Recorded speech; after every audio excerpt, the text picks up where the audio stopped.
내가 누구를 두려워하리요? 라는 제목으로 함께 말씀을 나누겠습니다. 시편 27편의 기자는, 그러니까 다윗은 하나님 앞에 정직한 대화로 기도를 하고 있습니다. 그것은 우리의 삶 가운데 찾아오는 두려움이 있고 무서움이 있는데, 하나님, 이러한 무서움, 두려움 중에도 하나님을 의지하며 하나님을 신뢰하며 그렇게 살아가기를 원합니다. 두렵습니다. 무섭습니다. 그렇지만 주님 안에서 두려워하지 않고 무서워하지 않고 살겠습니다. 그러한 고백을 정직하게 드리고 있는 겁니다. 내가 누구를 두려워하리요? 내가 누구를 무서워하리요? 수사 의문문. 그러니까 나는 두려워하지 않습니다. 나는 무서워하지 않습니다. 이렇게 신뢰와 믿음을 가지고 그렇게 하나님 앞에 고백하는 겁니다. 그런데 실상은 어떻습니까?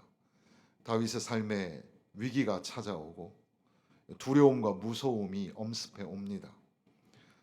2절에 보면 악인들이 내 살을 먹으려고 내게로 왔다 그랬습니다. 다른 표현으로 나의 대적들, 나의 원수들, 그들이 나를 집어삼키려고 왔다는 겁니다.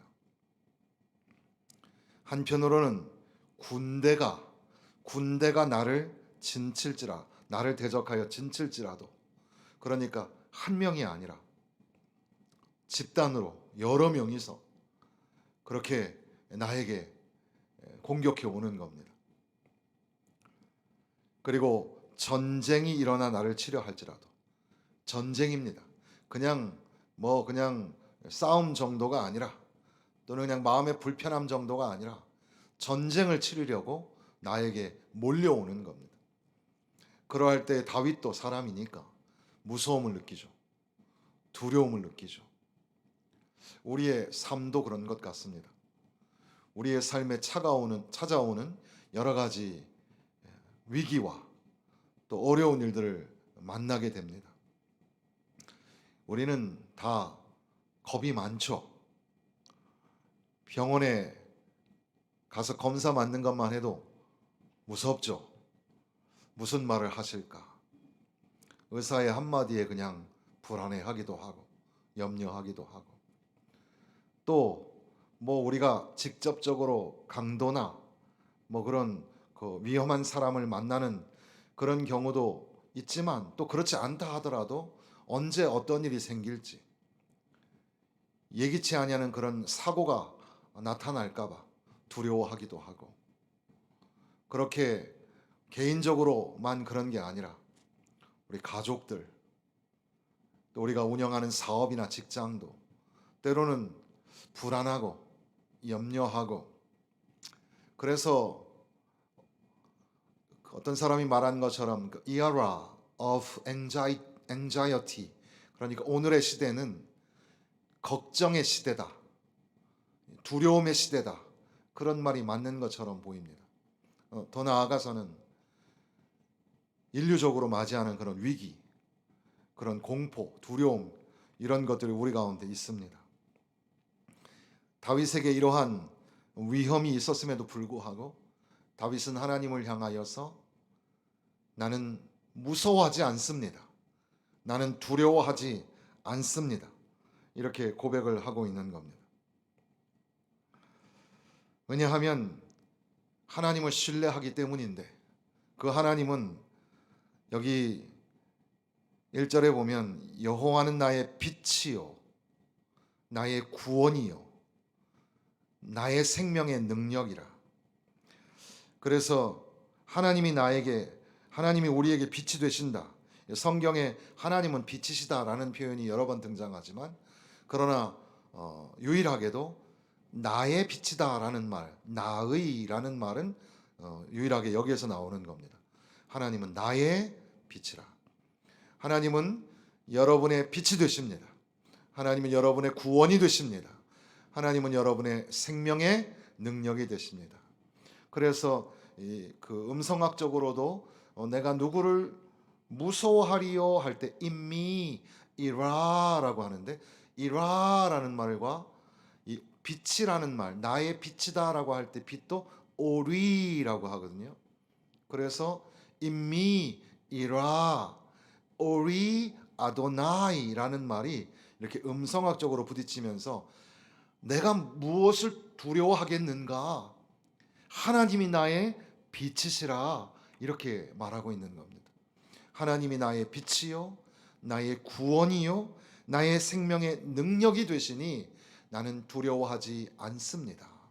비록 원수가 나를 집어삼키려고 하고 저 군대가 나를 대적하여 진을 치고 전쟁을 치루어서 나를 무너뜨리려고 할 때에도 나는 무서워하지 않고 오히려 태연하리로다, 오히려 안전하게 평안하게 지내겠다고 그렇게 고백을 하고 있는 겁니다. 어떻게 이런 일이 가능할까? 시편 27편의 내용을 우리가 조금 더 살펴보면 거기에서 작은 그런 이유, 그런 단초들을 만날 수 있을 것입니다. 먼저는 내가 여호와께 바라는 한 가지 일, 그것을 구하리니 곧 내가 내 평생에 여호와의 집에 살면서, 하나님의 집에 살면서, 시편 92편에 보면 여호와의 집에 심겼음이여 잎이 청청하고 진액이 풍족하고 결실을 맺는다. 늙어도 빛이 청청하고 진액이 풍족하고 결실을 맺는다는 말씀이 나옵니다. 하나님의 집에 심겨진 사람, 종려나무 같고 레바논의 백향목 같은 사람, 그런 표현이 나오죠. 다윗은 시편 23편에서 맨 마지막에 여호와의 인자하심이 반드시 나를 따를 것이니 내가 여호와의 집에 영원히 거하리로다. 하나님 집에 영원히 살겠다고 말합니다. 자, 하나님 집에 영원히 산다는 건 뭘까요? 오늘 성전에서 하루 종일 먹고 자고 그렇게 여기서 거주한다는 그런 말일까요? 어떤 학자는 이것을 지적하기를 여호와의 집에 거한다라는 말은 하나님께 다시 돌아와 다시 예배하는, 요즘의 말로 리뉴얼이라고 하는데 리뉴잉 워십, 다시 새롭게 되는 예배. 예배가 얼마나 참 귀한 거냐 하면 지난주 예배를 드렸는데 오늘 또다시 예배를 드릴 수 있는 기회가 있다는 게 은혜인 것을 믿으시기를 바랍니다. 오늘 또다시 돌아와서 하나님 앞에 예배를 드리는 겁니다. 하나님 앞에 회개의 예배를 드립니다. 하나님 앞에 감사의 예배를 드립니다. 예배를 통하여서 하나님의 임재를 만나게 되는 거죠. 예배를 회복해야 합니다. 예배의 자리, 하나님이 피난처가 되시고 하나님이 나의 바위가 되시는데 그 예배의 자리로 나아가서 내 삶을 새롭게 하는 그런 예배, 바로 그 하나님의 집에 살면서 여호와의 아름다움을 바라보며 하나님을 바라본다 그랬습니다. 우리는 예배자의 자리에 나와서 하나님의 영광을 바라보아야 합니다. 그러니까 설교자인 사람이나 또는 함께하는 사람, 옆에 있는 분들 보니까 반갑죠. 만나서 반갑습니다. 반가운 얼굴들이에요. 그렇지만 우리는 이 얼굴들을 통해서 누구를 만납니까? 하나님을 만나는 겁니다. 당신을 배우니 하나님의 얼굴을 보는 것 같습니다. 그러니까 우리 사람의 모습은 사라지고 예배자가 되어서 다시금 예배자의 자리에 설 때에 우리는 오직 예수 그리스도만 바라보고 예수님이 보이고 성부 하나님이, 성자 예수님이, 성령 하나님이 우리 가운데 임하시는 것을 보면서 그 성전의 하나님의 아름다움을, 그 영광을 바라보는 예배를 회복해야 합니다. 그러니까 제 얼굴 쳐다봐야 나올 건 없어요. 하나님을 만날 수 있기를 바랍니다. 우리가 서로 쳐다보면서 실망할 필요 없어요. 당신의 얼굴을 통해서 하나님을 만나길 원하고 당신의 모습 속에서 우리 주님을 보기를 원합니다.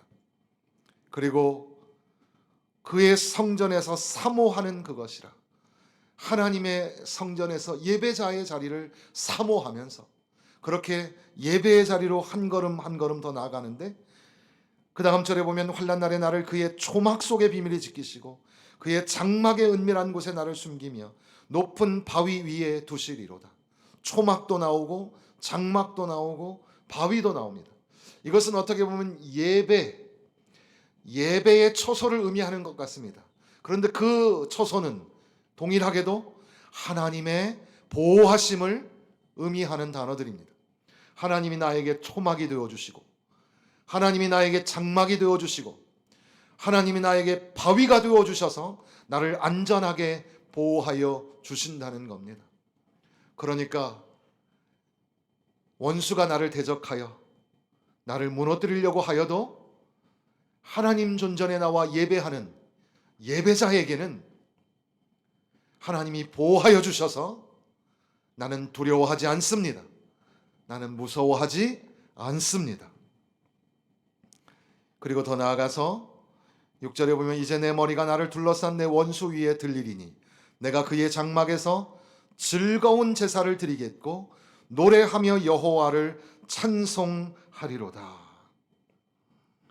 하나님 앞에 예배를 회복하고 하나님의 임재를 만나고 하나님의 임재를 통하여 하나님이 나를 보호하신다는 것을 깨닫게 될 때에, 그때에 두려움은 사라지고 무서움은 사라지고 오히려 기쁨과 감사의 노래를 부르면서 하나님을 찬양하는 자리로 우리 가운데 기쁨이 넘치고 감사가 넘치기를 주님의 이름으로 축원합니다. 그래서 우리가 감사절이 지났지만 우리 한 주간 감사절 현수막을 더 붙여 놓읍시다, 이렇게 제가 부탁을 드렸습니다. 왜냐하면 하루만이 아니라 올 한 해 우리를 지켜주신 하나님의 은혜에 감사하고 하나님 존전에 나와 예배하다가 슬픔이 변하여 기쁨이 되고 무서움이 변하여 평안함이 되는 놀라운 축복을 경험하고 하나님 앞에 찬양하며 나아가시기를 다시 한번 축원합니다. 그렇게 하나님의 예배자, 그는 원수가 집어삼키려고 하여도 무서워하지 않는다고. 내가 누구를 무서워하리요, 내가 누구를 두려워하리요. 그런데 이제 이 예배자는 하나님 존전에 기도자로 나아갑니다. 물론 시편 27편 전체가 다윗의 기도로 되어 있지만, 그러나 7절 말씀에 보면 여호와여 내가 소리내어 부르짖을 때에 들으시고 또한 나를 긍휼히 여기사 응답하소서. 소리내어 하나님 앞에 부르짖는다 그랬습니다. 예배자에게 가장 극명하게 나타나야 할 것이 하나 있는데 그것은 찬양이 아니라 기도라는 사실입니다. 찬양을 넘어서서 더 깊은 곳에 들어가 기도는 하나님을 신뢰하는 것입니다. 하나님을 의지하는 겁니다. 그런데 여기 보니까 들어주소서 hear라는 말이 나오고 긍휼히 여기소서 be gracious라는 말이 나오고 응답하소서 answer라는 말이 나옵니다. 우리 기도의 요소 중에 가장 중요한 것이 뭐냐면 기도는 공허한 메아리가 아닙니다. 기도는 그저 중언부언 내가 떠들고 끝나는 게 아닙니다. 기도는 하나님 들어주시옵소서, 하나님 나를 불쌍히 여겨 주옵소서, 하나님 응답해 주세요, 말씀해 주세요. 바로 그것이 기도인데, 이제 예배자는 기도자의 자리로 더 나아가서 하나님 앞에 막 기도를 드립니다. 여러 가지 내용이 있지만 우리가 좀 기억하기 쉽게 좀 요약한다면 독특하게 반복되는 단어가 하나 있습니다. 그건 뭐냐 하면 주여 나를 버리지 마옵소서. 9절에 보면 버리지 마옵소서, 또 나를 버리지 마시고 10절에 보면 내 부모는 나를 버렸으나 여호와는 나를 영접하시리이다. 하나님 나를 버리지 마세요. 버리지 마세요. 현대의 실존주의 철학의 중요한 주제 중에 하나는 유기라는 단어입니다. 세상에 버려진 존재, 고와 같이 버려진 존재. 그래서 무수히 많은 군중 속에 살고 있음에도 불구하고 나는 혼자이고 외롭습니다. 아무도 나를 도와줄 이가 없습니다. 작은 것 하나도 도와달라고 할 사람이 없어요. 어려운 일 생기면 더 그렇죠? 여러분 주변에 도와줄 수 있는 친구가 있다면 정말 성공한 인생이고 행복한 인생입니다. 그런데 사실 오늘 우리들 삶의 모습은 정말 고독하고 외로운 존재이고 또 때로는 어려움 중에 이 곤란함을 당하면서 버려지는 것 같은 그런 기분이 들 때가 있죠. 그런데 하나님 앞에 이 기도자는 나아가서 하나님, 나를 버리지 마소서. 나를 버리지 마소서. 그리고 더 나아가서 주여 나에게 주의 도로 가르쳐 주옵소서. 나를 가르쳐 주옵소서. 여기 주의 도로 가르쳐 주옵소서라고 할 때 바로 그 토라라는 말이 나오는 겁니다. 토라는 율법인데 하나님의 말씀입니다. 하나님의 말씀으로 나를 가르쳐 주옵소서. 기도자는 하나님 나를 버리지 마옵소서 하고 끝나는 것이 아니라 주여 주님의 말씀으로 나를 가르쳐 주옵소서. 주님 말씀하여 주옵소서. 시편 1편에 보면 여호와의 율법을 즐거워하고 그 율법을 주야로 묵상하는 자가 복 있는 자라 했습니다. 주여 주의 말씀을 사모하여 나오사오니 주여 그 말씀으로 나를 가르쳐 주옵소서. 그러니까 우리는 예배자의 자리, 더 깊은 기도자의 자리에 들어가면서 하나님의 말씀에 관심을 갖습니다. 하나님이 오늘 나에게 뭐라고 말씀하시는가? 하나님 말씀하여 주옵소서. 가르쳐 주옵소서. 그리고 평탄한 길로 인도하여 주옵소서. 하나님은 우리를 인도하시는 분 믿으십니까? 하나님은 우리를 푸른 초장으로 쉴만한 물가로 인도하여 주시는 분인 줄로 믿습니다. 하나님 나를 인도하여 주옵소서. 평탄한 길로라고 되어 있습니다. 시편 26편 마지막 절에도 내 발이 평탄한 데 섰사오니라고 되어 있습니다. 평탄한 데. 영어 표현이 되게 인상 깊은 게 레벨 패스라고 되어 있잖아요. 그러니까는 이 높낮이가 없는 평준화된 길이란 뜻인데 그런 평탄한 길을 우리에게 주옵소서. 걸어가다 보면 막 돌만 있는 데도 있고 그리고 막 높이 올라가야 되는 데도 있고 막 미끄러지는 길도 있고 웅덩이도 있고 인생길도 그런 것 같습니다. 그런데 주여 우리를 평탄한 길로 인도하여 주옵소서. 등산을 하시는 분들도 계실 텐데 저는 산에 평범한 사람들은 막 쉽게 올라가지만 저는 올라갈 때 꼭 죽을 것 같이 힘들게 올라가요. 그런데 사실 그래도 우리나라의 높은 산은 거의 다 올라가 봤어요. 정상에. 물론 남들은 슝슝 날아가는 것 같은데 저는 막 아주 그냥 헉헉대면서 올라가지만 그래서 산에 올라가는 사람 참 존경합니다. 그런데 뭐 등산할 때도 보면 뭐 머리에서부터 발끝까지 뭐 다 착용하는 것들이 많잖아요. 그런 걸 우리가 다 그렇게 입고 다니지 못한다 하더라도 꼭 중요한 것 몇 가지 생각해 보면 그 중에 가장 중요한 것은 저는 신발이라고 생각합니다. 그 등산화가 참 중요하다. 물론 모든 운동이 그 운동에 적합한 신발을 신는 순간 실력이 한층 업그레이드 되게 되어 있습니다. 그런데 이 등산, 그래서 오르막길도 또 미끄러지는 내리막길도 그리고 걸리는 돌뿌리가 있는 그런 길도 이렇게 걸어갈 수가 있겠죠.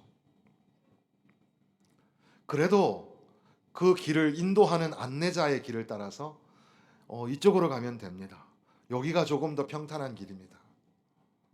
하나님이 저와 여러분 우리의 인생길에 인도자가 되어서 평탄한 길로 인도하여 주시기를 소망합니다. 하나님 앞에 기도하는 겁니다. 하나님 나를 버리지 마옵소서. 하나님 주의 말씀으로 내게 가르쳐 주옵소서. 하나님 평탄한 길로 나를 인도하여 주옵소서. 그리고 나서 마지막 부분에 보면 너는 여호와를 기다릴지어다. 강하고 담대하여 여호와를 기다릴지어다. 이렇게 되어 있습니다. 여기 너는, 여러분은 이란 말인데, 그래서 이제 학자들은 이 문법적으로 여기 갑자기 나와 하나님과의 관계를 얘기하다가 제3자를 향하여 부르는 임퍼라티브라고 해서 명령형 문법을 가지고 있는 것 같아요. 명령이에요. 하나님을 기다려라. 하나님을 기다려라. 하나님을 기다려라. 그렇게 하나님이 명령하시는 것 같습니다. 그런데 이것이 또 한편 우리 모두를 향한 공동체의 소리라면 기원이라고도 할 수 있겠죠. 자, 여러분, 우리 모두 하나님을 기다립시다. 이렇게 표현하는 문장입니다. 원수가 나를 집어삼키려고 하고 대적이 군대가 되어서 전쟁을 치르려고 할 때에 그때에도 하나님이 나의 빛이 되시고 나의 구원이 되시고 내 생명의 능력이 되시니 나는 두려워하지 않습니다.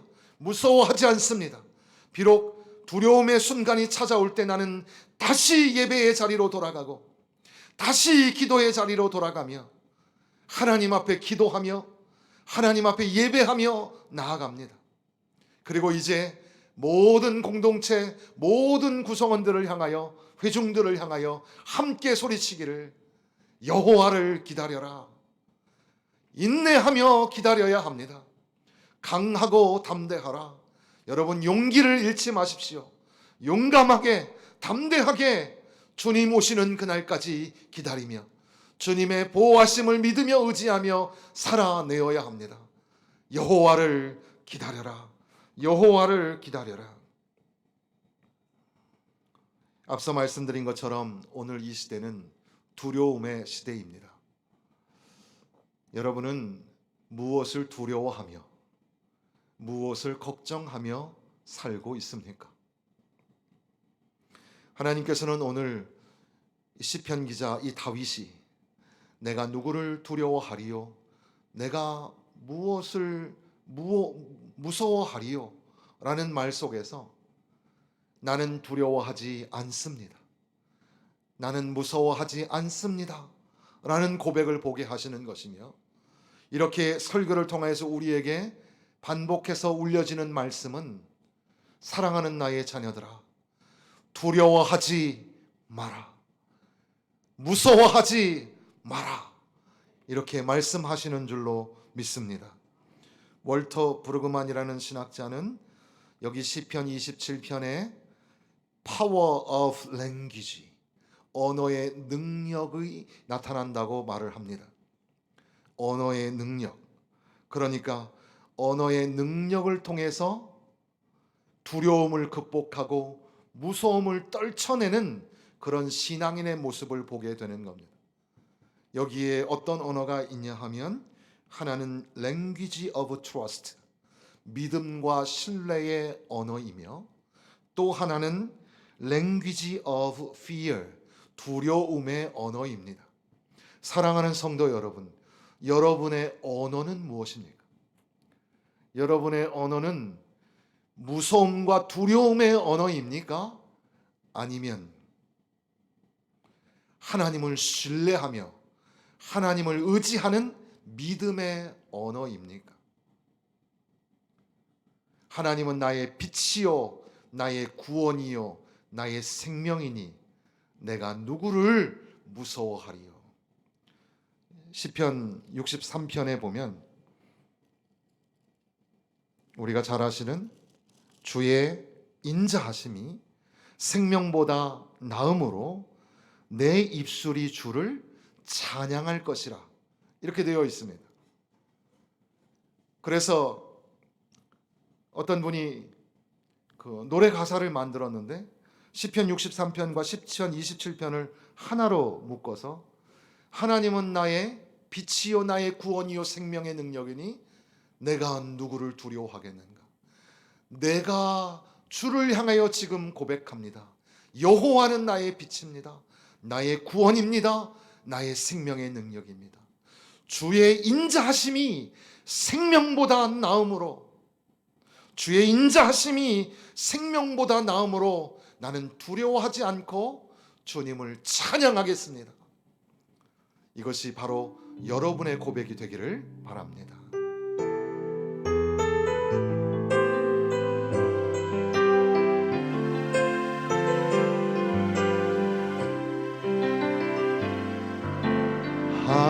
하나님이시여 하나님이시여 주는 나의 하나님이시로다.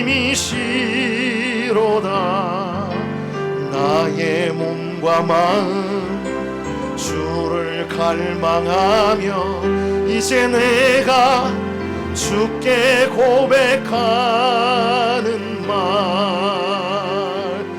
여호와는 나의 빛이여 여호와는 나의 구원이시니 내가 누구를 두려워하리요.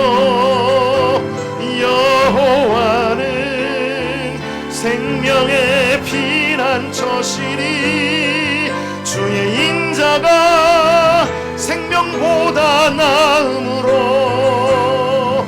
내 입술이 여호와를 찬양하리. 내 평생에 주를 찬양하며 주의 이름으로 내 손 들리라. 하나님이시여 하나님이시여 하나님이시여 주는 나의 하나님이시로다. 나의 몸과 마음 주를 갈망하며 이제 내가 주께 고백하는 말, 여호와는 나의 빛이요 여호와는 나의 구원이시니 내가 누구를 두려워하리요. 여호와는 생명의 피난처시니 주의 인자가 생명보다 나음으로 내 입술이 여호와를 찬양하리.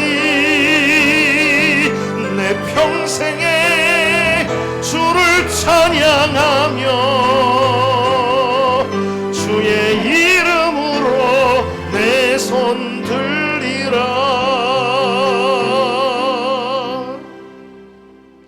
우리의 삶 가운데 두려움이 있지만 그럼에도 불구하고 나의 힘과 능력이 되시는 주님 의지하며 다시 예배하며 다시 기도하며 인내하며 기다리며 두려움을 극복하고 뛰어넘는 믿음의 사람들 되시기를 주님의 이름으로 축원합니다.